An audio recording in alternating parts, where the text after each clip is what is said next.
So one more video this afternoon. I got a little diamond here, and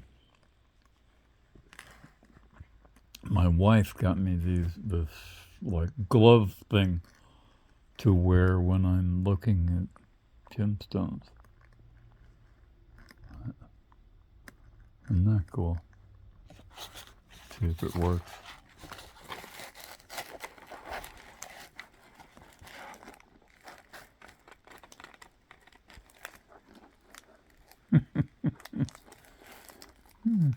The interesting thing about diamonds is this is not really blue. Like if I show you sapphire, the sapphire is blue, or the ruby or whatever, right? Rubies are red, and the whole stone is red. And if you put light behind it, it glows red.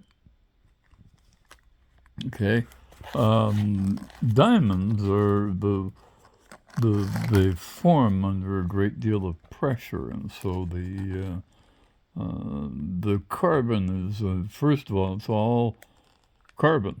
There isn't anything else in there.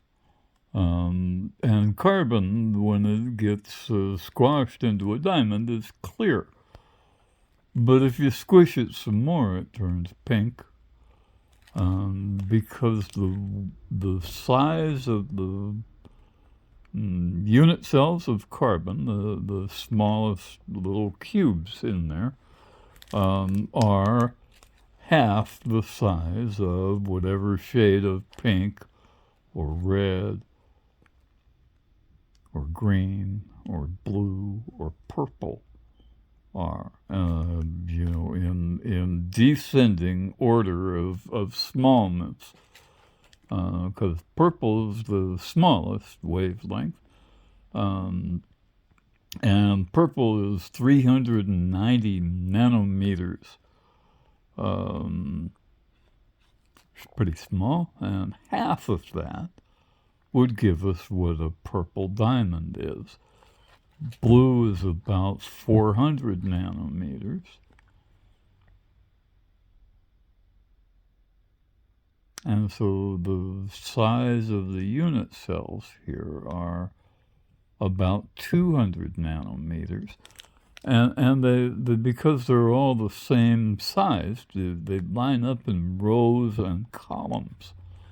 And let me see if I can take this off. Hang on.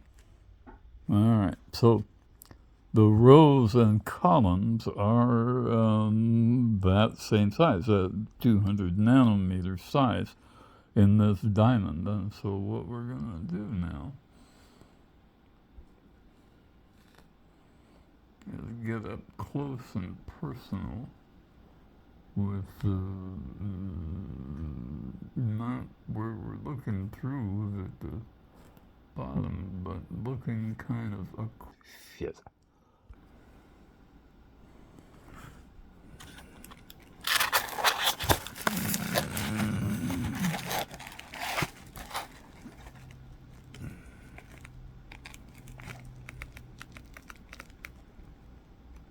But I want this reflection.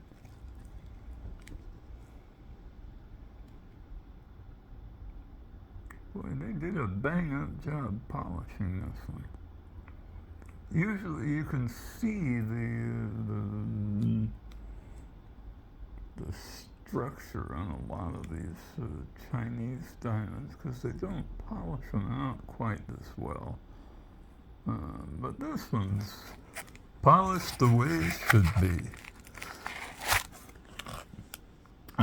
And it's actually perfectly clear, and what's happening is because there's rows and columns, like if you look at a piece of cloth, you get the idea.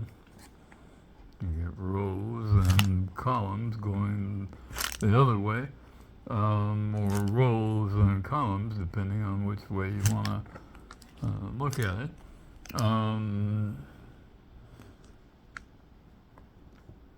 And the unit cells would be like the little orange spots there in between the rows and columns.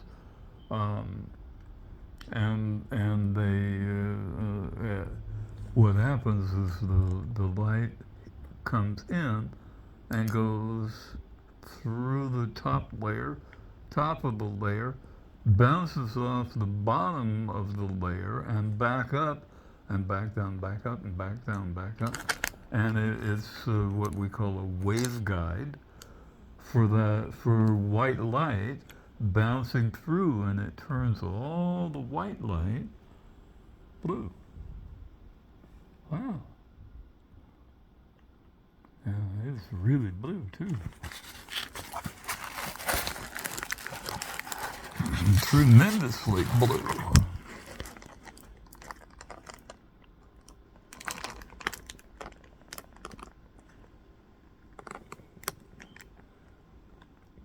And perfectly transparent because there isn't anything else in there. It's not really blue.